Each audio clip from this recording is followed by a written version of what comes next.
saran jalan di free lum ko chi chang met khwa om don bot sang la ben kap kap yang tanai ko mo dwa klai chang yat le nak de ga dai le blu như là snai như là nhà huy phụ cái idea snack bé ta lâm idea cái men nhiều huy cái độc na không sản lu hin cái idea saran klai nan blu nan luar ya tu si ko bok nhiều chi làm Jeremy làm cái duyên duyên là lòng người dối trá hơi là mười vật thật là sâu sắc sân nắc tay gà trề hay tại là Thái Lan này lu bổ này để bom mà biết đôi người nhiều bia nên lên tiếng rồi cái này có lúc nào không sàn tự chọn ngã sạt tay gà đây là đập người đây sân để bốc lên ăn jing làm trong hạ giờ cơ để đoài làm pro bạn như là xin này ở trong mày đây tự ta sao châu là nhà một lại đáp để ta mà mò bật để ta ốc lại đá nhú để bên lại nhà một phải sân này cầu pom sẽ xí một dụ cần pom to cần dụ khoa pom to mà bây giờ cầu sao chôm để đá đứt sân cầu lúc này jing chỉ chàng trai có ô tôi xì có bồ nè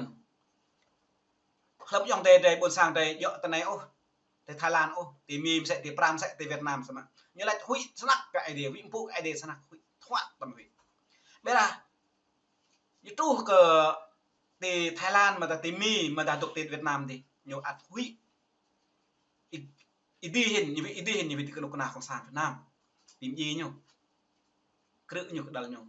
từ ta thôn sập toàn tôi chịu là mà cái lúc nào không sàn nhiều hết thế là tập người đấy nhiều tôi khản sau đó nó có chê từ này Đảng Cộng sản Việt Nam xây dựng thành phố Buôn Ma Thuột,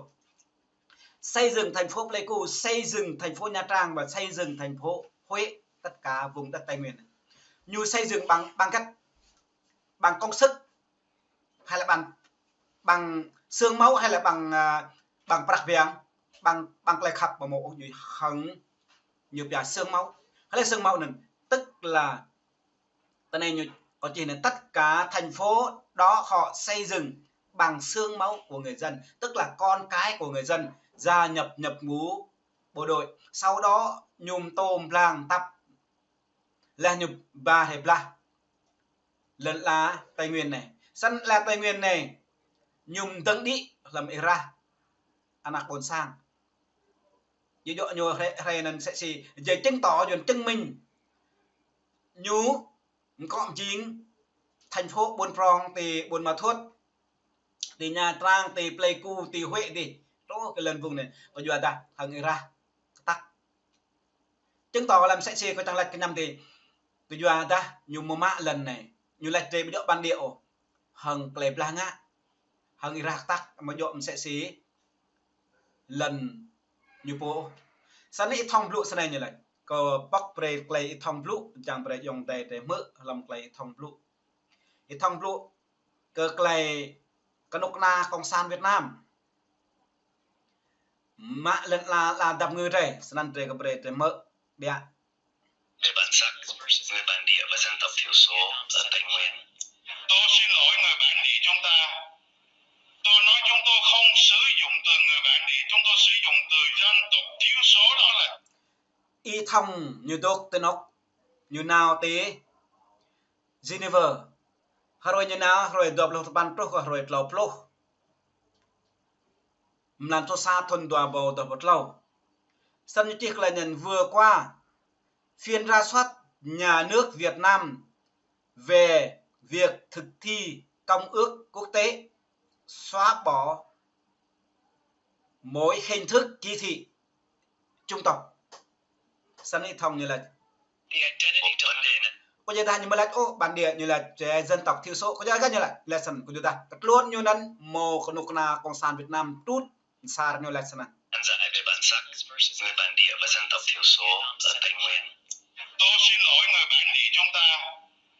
Tôi nói chúng tôi không sử dụng từ người bản địa, chúng tôi sử dụng từ dân tộc thiểu số, đó là chính quyền Hà Nội đang sao tôi nói theo ý muốn của họ mà thôi. Đó. Em mở lên nè. Sau đó phùng bơm đi phùng cái bãi mà cho đặc đề gà đấy cờ clay nhiều bia nên bra làm tân đi đã lại ngay cờ clay đề gà này nào cờ clay hội thánh Tin Lành Việt Nam nhu dạo nhu ốp lụ của chúng ta clay con lúc na con san cụ về nhiều lụ săn chẳng về cứ nặc đề gà là đập người đây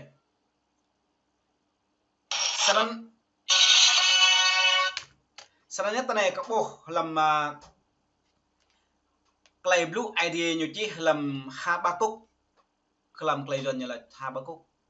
để ắt Habakkuk mà cái đích xa cái đích đoại làm pro đoại nó chỉ thế này khôn cho người lấy mẫu rừng làng mạc và lấy gian ác xây thành quách, có nghĩa là nhu ma era tắc buôn sang nhu nhung tầng này hình lấy cú buôn prong buôn ma thuất buôn prong Nha Trang buôn prong Huế buôn prong này buôn prong gì dân về thành phố nhu xây rừng từ xì nhu chi làm khai báo có để đoa để làm pro đoa còn rắc sập lơ là khôn cho người lấy máu rừng làng mạc và lấy gian ác xây rừng thành, tức là thành phố, làng mạc tức là buôn sang. Nhung tầng khẩn era cái tắc buôn sang biết hằng ra cái tắc phùng dân như bộ như nào chiếm lần đề gạ là đập ngư đấy ngày mùng 10 tháng 3 năm 1975 thì thành phố Buôn Ma Thuột. Trong ngày 30 tháng 4 năm 1975 san nhiều giải phóng như là nhiều hơn ra trong cái này mà đột thuận lại san đây mở lại y thông blue cờ rồi đọc là pan trọc lộc làm pro sa thuần đua bộ thuật lâu thì Geneva nhiều bia ra soát độ vật lấy kỳ thị chủ tộc san như là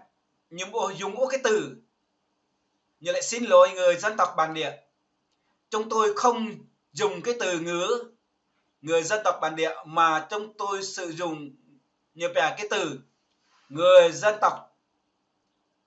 như bè thiểu số, bởi vì đằng sau nhưนั้นá màu của nông Cộng sản Việt Nam được rong y thông là để thông lụa sẵn tôi xì cầu và mình dần phải nghiên cứu và xem xét cái vấn đề này là y thông đã thừa nhận người dân tộc bản địa của chúng ta là có thật, nhưng về sự áp lực của Đảng Cộng sản Việt Nam cho nên họ mới gọi là nói về dân tộc bản địa, tức là dân tộc thiểu số mà không nói dân tộc bản địa. Mình sẽ xì này hình emulet ô cực lầy như bè ban ruộng ban đất nhưng mà bè sang nhường, cái từ sang nhường là như phù hợp hơn. Đó là cái cách của Cộng sản sử dụng để chúng ta chia rẽ, để chúng ta người ta ấy thông như ngã như bò này bọt đề gà là đập người đây làm clip đủ nhu tí Geneva lên đây các bố bọt sẽ xé lấy bố là làm lầm nhu tự xưng chứ nhủ lại tôi là như lại giám đốc công an tỉnh Gia Lai, nhưng mà làm được gì cho Gia Lai xây dựng những gì cho người đồng bào dân tộc thiểu số này của mộ nhu bỏ tôi riêng. Sau đó nhớ này còn nào như tổng hợp về tin tổng hợp về sẽ vấn đề về giao thông. Sau đó bộ cực lầy giao thông sẽ bộ luật nhầm tuần rồi này sẽ bộ luật nghị định bộ nghị định của Cộng sản Việt Nam nhưng mà đầu tươm này như nghị định 168 và nghị định 176. Nghị định 168 như bè Halepo vượt đèn đó phạt đùa lô tiêu đặc Việt Nam Halepo dạ điện thoại dài dạ tiền dài phạt 5 triệu tức là 6 triệu. Halepo mù nông độ cồn rọ pê đi đê phạt bạc lô tiêu. Halepo mù bằng lai ô phạt lọc lô tiêu. Halepo như bè nào sai làn phạt mà tiêu. Halepo như bè nần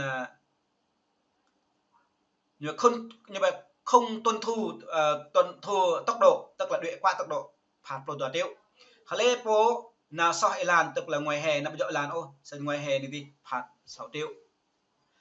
Sau đó nhé nghị định như này này nghị định ta xa với nghị định ta tòa nghị định 176 ban hành vào ngày 30 tháng 12 Việt hứng nghị định 168 nhiều ban hành ngày 26 về là trong tháng 12 năm 2024. Như là nghị định 176 gọi là nghị định thợ săn tiền thưởng, có nghĩa là Halepo buôn ta buôn rây buôn sang rây nào soi làn vi phạm nhiều bè giao thông là phồm căn đùi gọi nào thì thanh tra giao thông nhiều nào là nhiều mạng phong năn là nhiều bre prak capo hơn đa nè ý bom cái trò chơi như vậy cái này như vậy nên như lý do nhầm tuần này có như một vài lý do thứ nhất như vậy là gây ra tai nạn quá lưu để từ Việt Nam. Thứ hai vấn đề như vậy là ôn tắc giao thông sân đây bộ cái như ngã này mà mua dỗ nhiều ngã vẽ nhiều lầu này hình sẽ ngã nhiều khắp bồn sang mà nhiều rồng ba bồn sang mà lại là rạ nhầm tuần nên sẽ ngã rõ mà cái làm tôm lang bồn sang dùng hiện như về giáo dục dần về nền tảng chập hình những bộ cái răn đè này bị rung bồn sang đối cái bị rung nhiều bộ đối sân người cặp lăng nạp này siết cái tu để làm đập người Tây Nguyên để bộ hiện lên đến mưa để bộ sẽ băng lại lấy mạ mưa lại băng như vậy bằng cấp nhưng sẽ bằng đại học lấy mạ mưa bằng này rau lấy mạ bằng nền tô lấy mạ mưa sân nhá để bộ sẽ bằng mạ vợ con nó lấy mạ mà sân nhá cái nhầm tuần vợ này nên bộ trình áng ốc lắm tôi sẽ có bộ sân nhá buồn sáng bộ nick con chẳng nhầm làm nay có nhầm chẳng lệch vậy nặc đề gà đề tôi xin như chí hay làm Jeremy cái đó chú làm tập pan như là thế này lòng người dối trá hay là một vật thật là xót xa rất nặc đề gà đề là như là tweet cái idea vì idea ai tê đó vì idea bây giờ màu họ làm claiming làm idea claiming nhô vị không na không san luôn dỗ nhá để đọc tại là tập người Tây Nguyên thế vị bây giờ tại Thái Lan thế vị mơ nào cái mi hiến trai thế vị thì mình được tự do này có thể mô hiệu sân có chỉ nên tâm lòng cống với tâm trí của con người ai đó luôn luôn sợ cộng sản hơn sợ Đức Chúa Trời nhưng miệng thì luôn luôn nói kính sợ Đức Chúa Trời nhưng trong lòng tâm trí sợ Đảng Cộng sản hơn Đức Chúa Trời sân buồn sàng dòng tề đâm lách họ cái gì họ idea không bộ idea luar đang mà sân rồi cái nắp đi sân dòng tề còn là phạm ni chặt lù thuần phạm rồi có idea độc biết làm chi trang trời